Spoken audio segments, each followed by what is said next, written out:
Hello guys, welcome to Study IQ. So दोस्तों today we are going to move towards the next topic that is economical policies under the Britishers.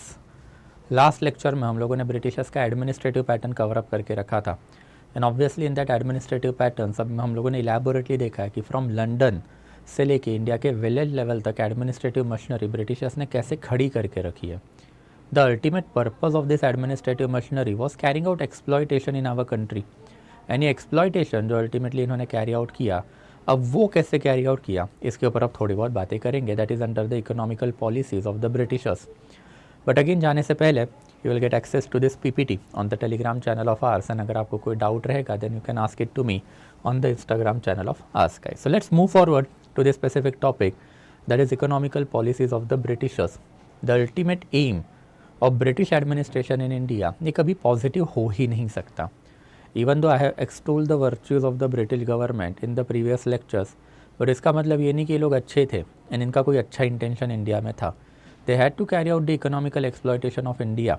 They had that colonial mindset from the beginning, and under the colonial mindset, India को colony बनाना था. What is the meaning of colony? And obviously the meaning of colony means एक total imperialism India पे लगाना है और India की economy subservient करनी है to the central economy, that is London economy. And that is what we are going to say today कि exactly इन्होंने ये चीज़ की कैसे. And in that capacity फिर there are two important aspects, एक land revenue policy and thereafter commercial policies of the Britishers in our country. ये दो limb है ब्रिटिशर्स के इकोनॉमिकल पॉलिसीज़ के एंड ये एग्जैक्टली इंपॉर्टेंट क्यों थे, अब उसकी बातें जो अभी हम लोगों को करनी है. तो let's move forward into this one. So let's move forward to this particular topic guys. Okay, so एक एक करके देखेंगे. सबसे पहले तो commercial policies of the Britishers. Britishers when they had arrived in our country, obviously उनका ultimate purpose India से हमेशा से ट्रेड करना ही रहा है. एंड ये ट्रेड करने के टोटल 3 फेजेस जो है हम लोगों को इंडिया में दिखाई देते हैं. अल्टीमेटली जो 3 फेजेस है उसी की हम लोगों को बात करनी है. दिस 3 फेजेस आर रफली divided in between 1600 when they created their company और obtain charter for the company as far as India is concerned, वहाँ से लेकर 1757. Thereafter second important period जो हम लोगों को दिखाई देता है दैट इज 1757 से 1813.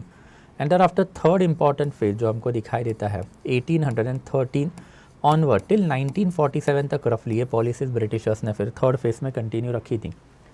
The first phase is always called as a great period of mercantilism. Second period जो है ब्रिटिशर्स का मोनोपोलाइजेशन वाला पीरियड माना जाता है कि they carried out monopolisation of the Indian trade. And thereafter third phase जो है it is basically called as a era of free trade. अब एक एक करके इसके हम लोग बात करेंगे. Now obviously there was one London, right, London मतलब ब्रिटेन कंसिडर करो, एंड वहाँ से फिर इंडिया में ट्रेड करने के लिए ये लोग आए थे. In the first phase it was a period of the mercantilism. Mercantilism के अंडर अल्टीमेटली ब्रिटिशर्स ने क्या करके रखा हुआ था उसकी बातें करेंगे. Under the first phase of the mercantilism Britishers India में आए. इंडिया में ultimately they entered into the Surat Bombay वाला area. And thereafter once they are into India then obviously ये लोग इंडिया में अपना बुलियन लेके आते थे. बुलियन लेके आते थे का मतलब क्या है, देन ऑब्वियसली उनकी करेंसी लेके आते थे. बट ऑब्वियसली अब इनकी करेंसी है पाउंड, स्टर्लिंग पाउंड. इसका इंडिया में आपको कन्वर्जन नहीं मिलेगा. उस ज़माने में कोई इंटरनेशनल ट्रेड नहीं हुआ करता था and that's a currency exchange mechanism was not allowed. तो ऑब्वियसली आपका पाउंड से फॉर एग्जांपल अगर सिल्वर में है तो आप वो इंडिया में लेके आओ. इंडिया में ये मेल्ट किया जाएगा एंड मेल्ट करने के बाद सिल्वर का जो वैल्यू है वो वैल्यू जो ऑब्टेन किया जाएगा एंड उतना वैल्यू आपकी करेंसी के ऊपर लगाया जाएगा. दैट्स अ करेंसी को आप बुलियन भी बोलोगे. इसका मतलब होता है मेटल. हर एक पर्टिकुलर करेंसी एक मेटल की बनती है और ये मेटल की इंट्रिंसिक वैल्यू होती है. तो ब्रिटिशर्स की करेंसी अपने इंडिया में लाई. एक मिनट है गाइस, स्टॉप नहीं है, ठीक है. तो ब्रिटिशर्स की करेंसी अपने इंडिया में लाई, ब्रिटिशर्स ही लेके आए बेसिकली. इंडिया में आके उन्होंने उसको मेल्ट किया, सिल्वर करेंसी है, मेल्ट किया एंड देयर आफ्टर उसका एक वैल्यू ऑब्टेन किया बिकॉज इंडिया में सिल्वर चलता है ना. एंड सिल्वर का वैल्यू ऑब्टेन करने के बाद अपने वो पर्टिकुलर वैल्यू से आपका जो है ट्रेड कैरी आउट किया. ये वैल्यू से अपने इंडिया में माल खरीदा, दैट इज़ गुड्स जो है वो इंडिया में परचेस किए. कौन से goods were important, and obviously India में सबसे इंपॉर्टेंट था saltpetre. Thereafter second जो है बेसिकली इंडिया का इंडिगो. देयर आफ्टर फिर cotton also. And thereafter फिर item of luxuries, luxurious item में अल्टीमेटली फिर कौन से रहेंगे, देन मुस्लिन वैरायटी हो सकती है या फिर इंडिया का हैंडीक्राफ्ट हो सकता है.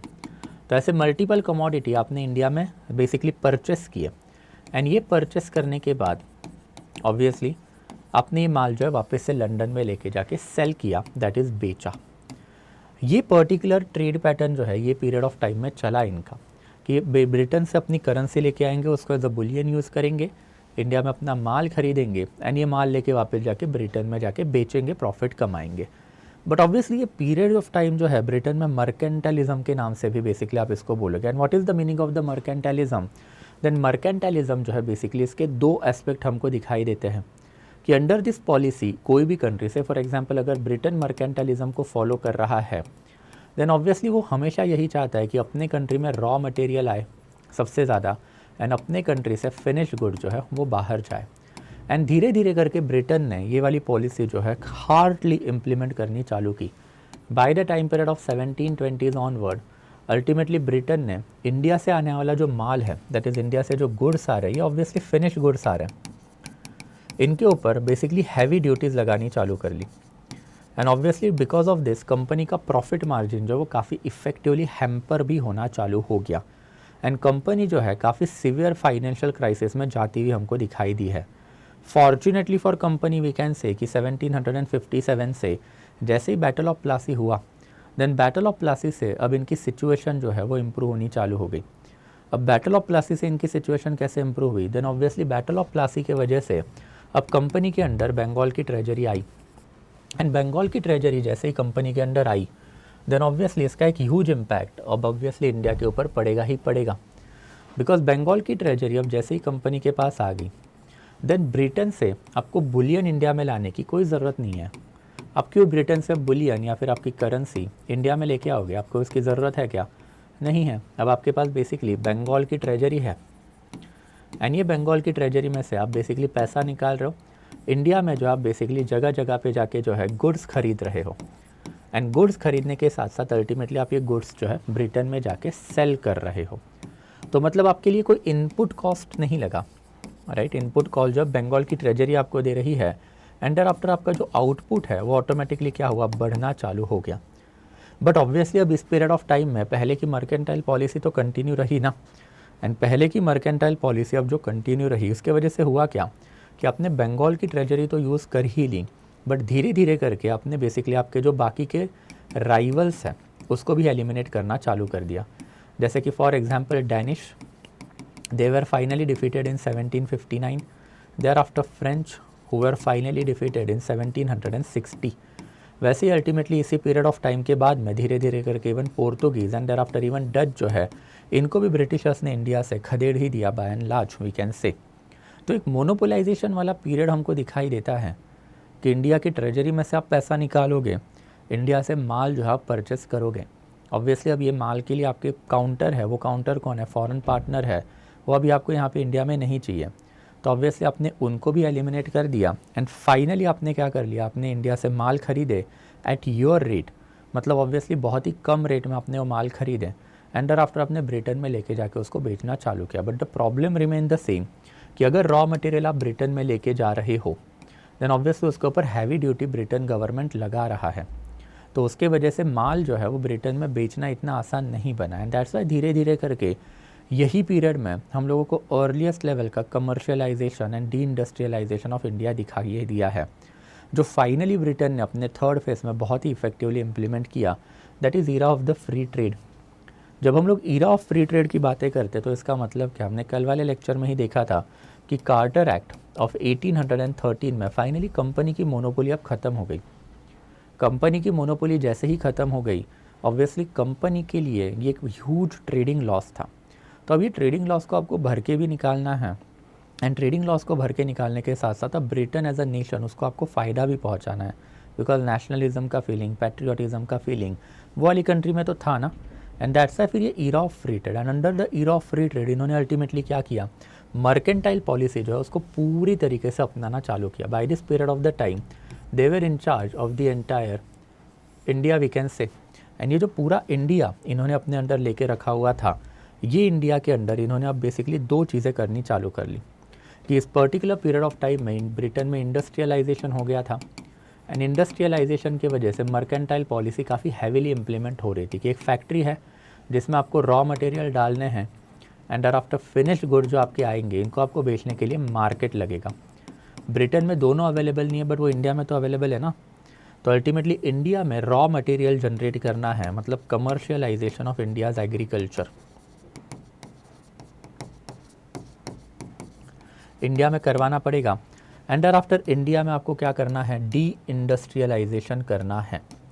ये डी इंडस्ट्रियलाइजेशन आपको क्यों कैरी आउट करना है, बिकॉज ऑफ ब्रिटेन में बना हुआ माल आपको इंडिया में आके विलेज लेवल पे बेचना है, बराबर की नहीं। तो अब ये फिनिश्ड गुड का मार्केट भी इंडिया रहेगा, एंड ये जो फिनिश्ड गुड बन रहा है उसका रॉ मटेरियल भी इंडिया में से ही जाएगा। तो ये दो हॉलमार्क बन गए during the time period of the era of free trade.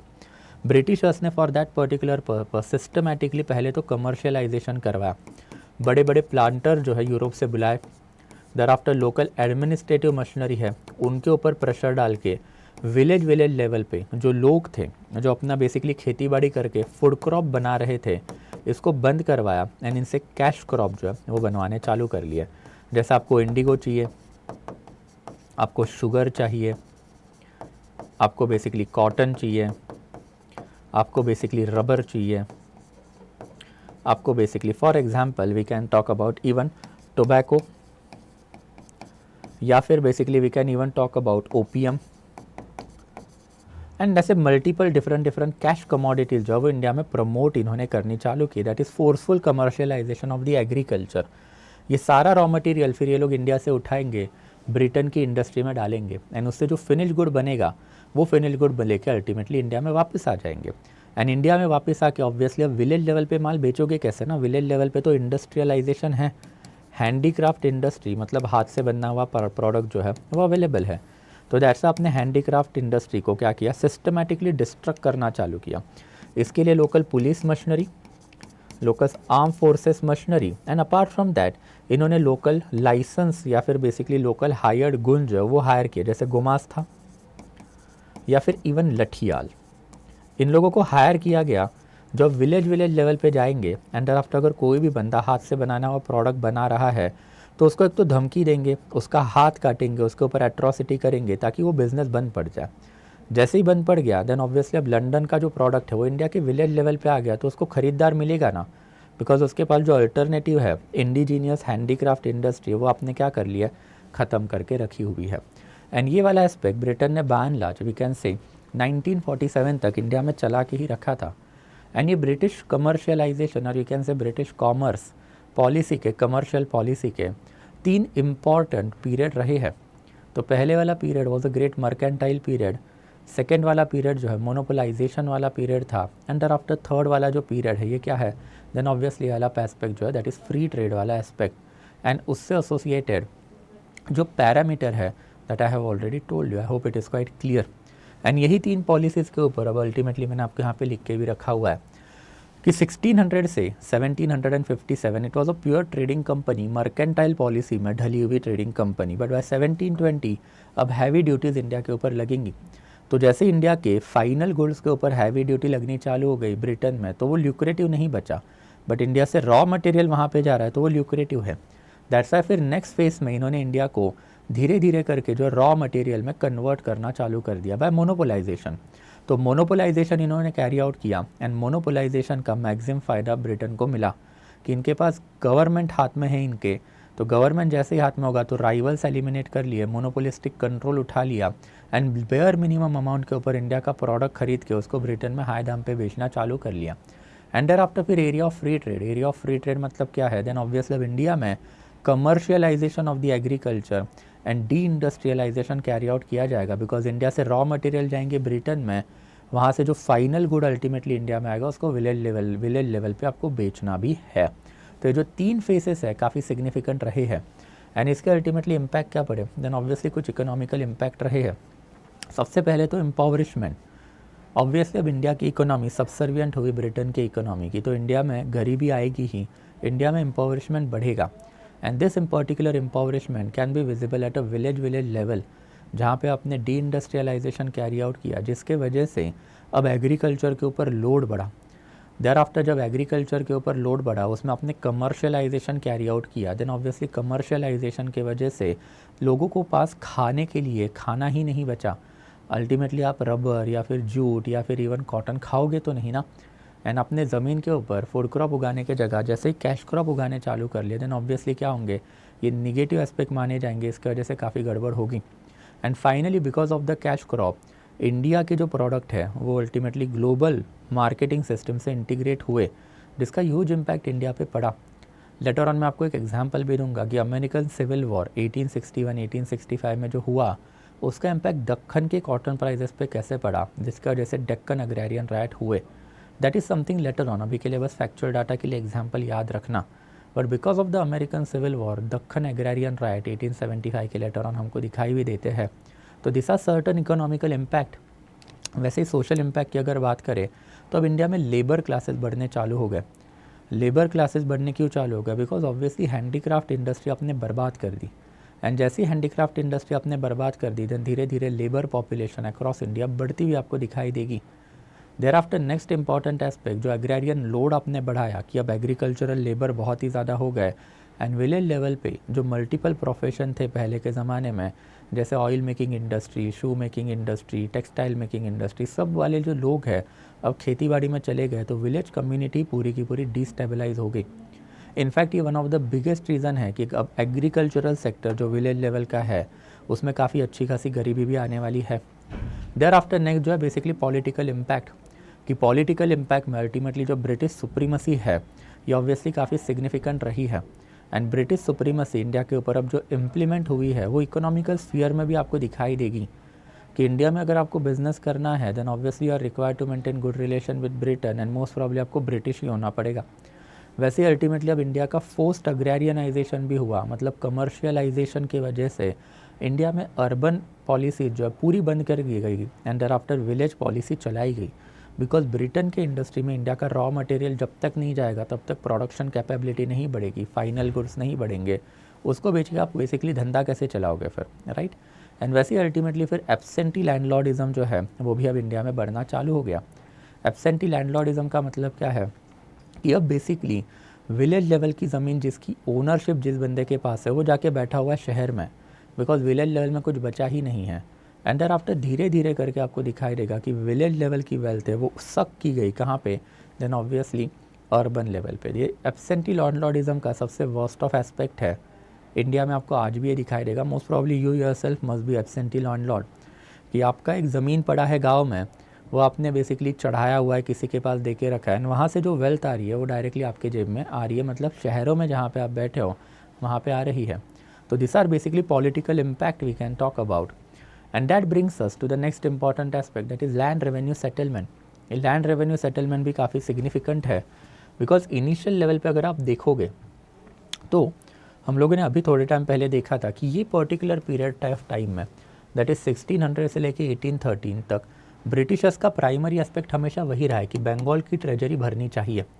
Bengal में कैलकाटा था, कैलकाटा से पूरे इंडिया का एडमिनिस्ट्रेशन चल रहा था, एंड एडमिनिस्ट्रेशन में रेवेन्यू इज़ इम्पॉर्टेंट, तो पूरे इंडिया से अल्टीमेटली रेवेन्यू जो है बंगाल में आना ज़रूरी था। And that's why this land revenue policy, ये लैंड रेवेन्यू पॉलिसी में हम लोगों ने परमानेंट सेटलमेंट, ज़मींदारी सिस्टम पहले ही कवर अप करके रखी है। अब आगे थोड़ा सा बढ़ाएंगे, that is ryotwari settlement and mahalwari settlement में जाते हैं। As far as ryotwari settlement is concerned, ये पर्टिकुलर सेटलमेंट आपको साउथ इंडिया में दिखाई देगी। इफ़ यू रिमेंबर हम लोगों ने देखा था कि परमानेंट सेटलमेंट लॉर्ड कॉर्नवालिस ने लगाई है। लॉर्ड कॉर्नवालिस इम्प्लीमेंटेड इट पहले तो इन 1790 एंड देयर आफ्टर फिर 1793 में डाइसेनियल सिस्टम को परमानेंट लॉर्ड कॉर्नवालिस ने किया था।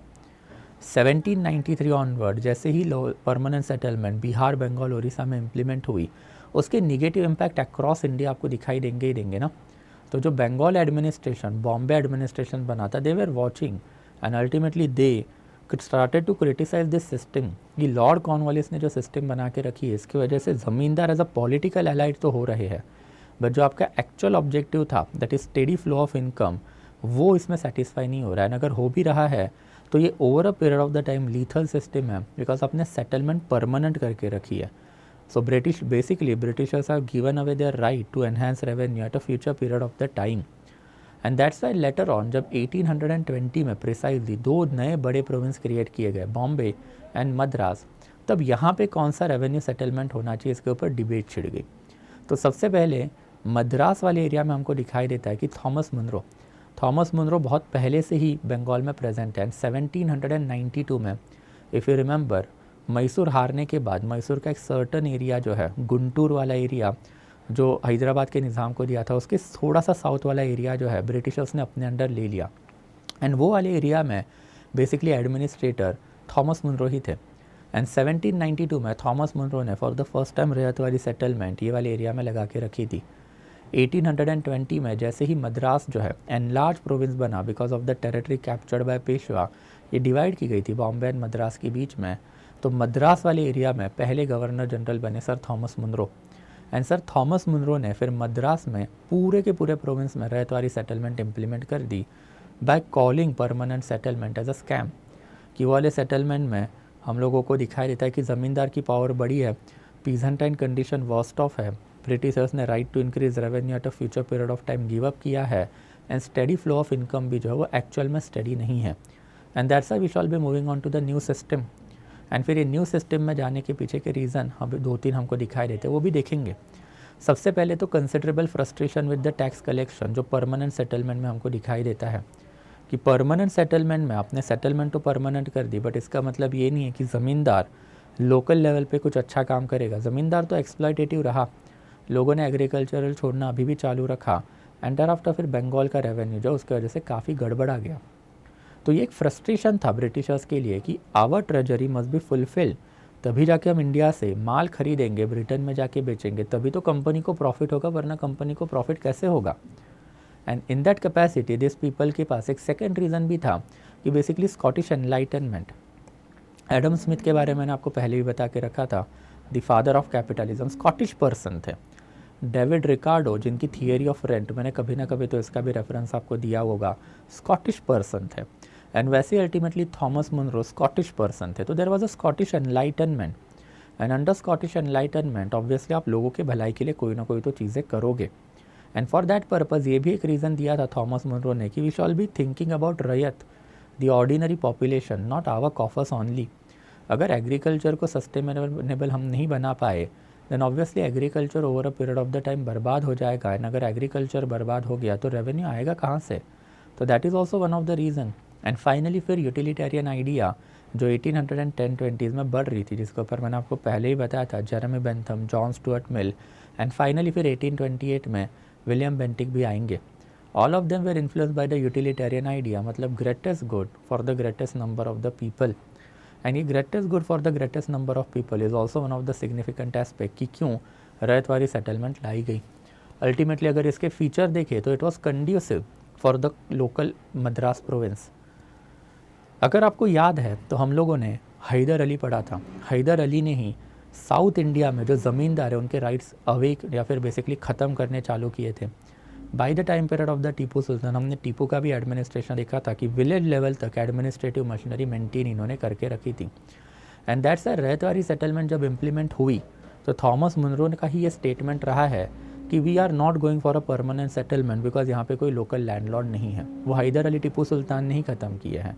सो tiller is the actual owner of the land, and ultimately we need to go and have a contact with that tiller or the peasant. We need to go and give him the right to ownership, and we need to go and collect revenue from that particular peasant. बन गया आपका रैयत वाली settlement. तो इसमें आपका कोई middle man नहीं होगा, जैसे परमानेंट सेटलमेंट में हम लोगों ने मिझोलिया दैट इज़ ज़मींदार देखा था।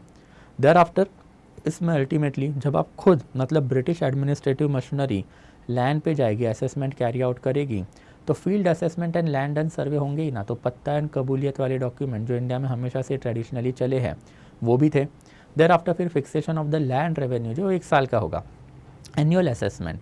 तो हर साल ब्रिटिश एडमिनिस्ट्रेटिव मशीनरी आपके घर में आएंगी, फील्ड असेसमेंट करेगी और आपको जो नया रेट ऑफ रेवेन्यू वो बताएगी। At the end of the year उतना रेवेन्यू जो है आपसे ब्रिटिश एडमिनिस्ट्रेशन को चाहिए रहेगा।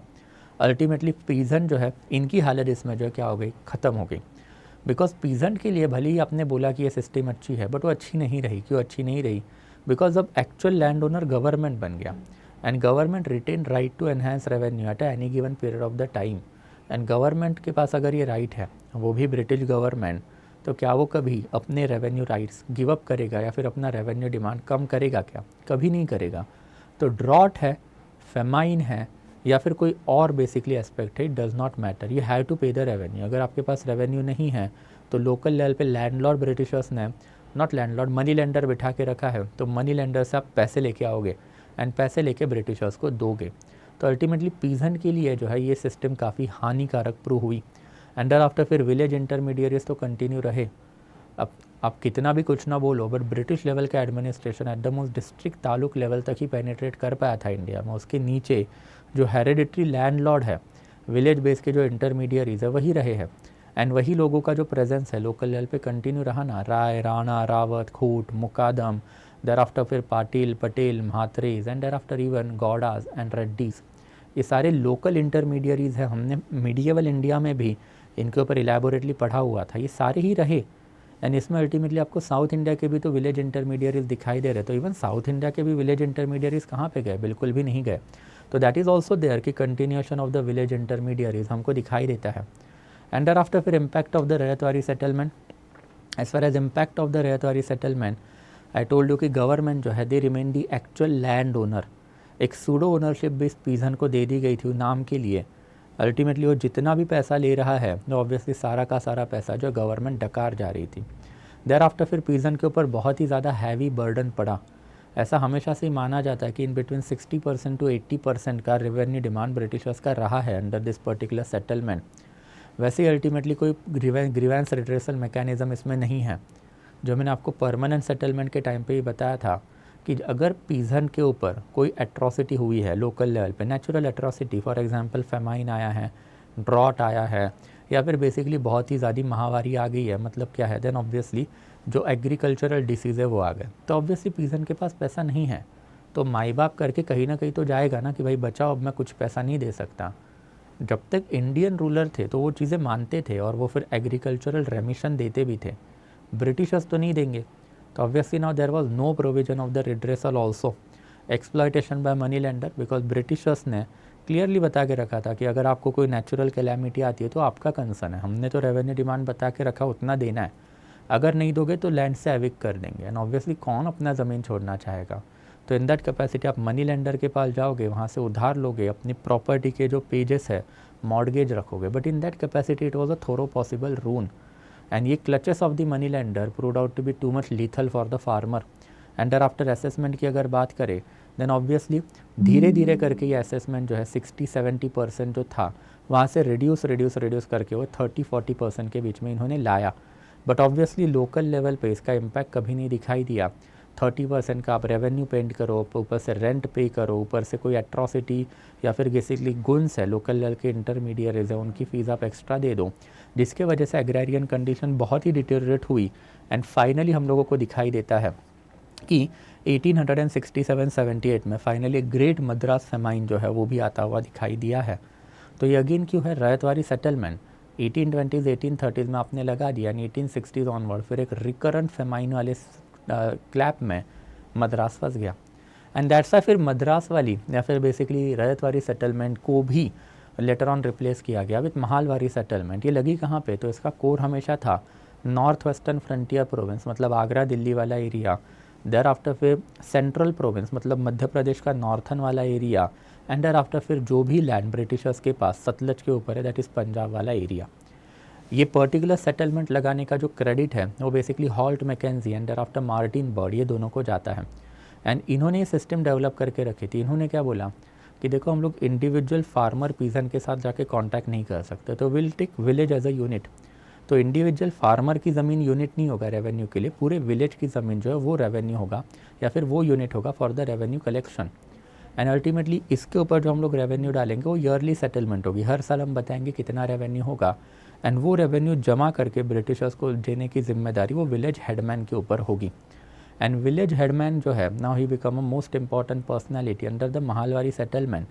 As the name suggest, Mahal का मतलब ही विलेज होता है, एंड महालवारी सेटलमेंट मतलब विलेज लेवल की सेटलमेंट। अल्टीमेटली आप में इसने क्या कर लिया, विलेज को यूनिट बना दिया। And mechanism of revenue collection जो मैंने अभी आपको बता के रखा था कि आप रेवेन्यू कैसे कलेक्ट करोगे, देन ऑब्वियसली आप रेवेन्यू कलेक्ट करोगे via basically village headman, and village headman को अपने जो डिजिट बताया विलेज हेडमैन आपको ला के देगा।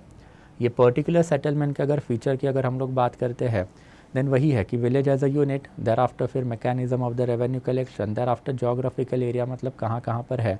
एंड एक्चुअल प्रैक्टिस जो है ये काफ़ी डेंजरस थी। एक्चुअल प्रैक्टिस में क्या हुआ कि अभी विलेज एज अ यूनिट आपने बना दिया तो ऐसा नेसेसरी नहीं है ना विलेज के हर एक ज़मीन के ऊपर एग्रीकल्चर हो रहा है।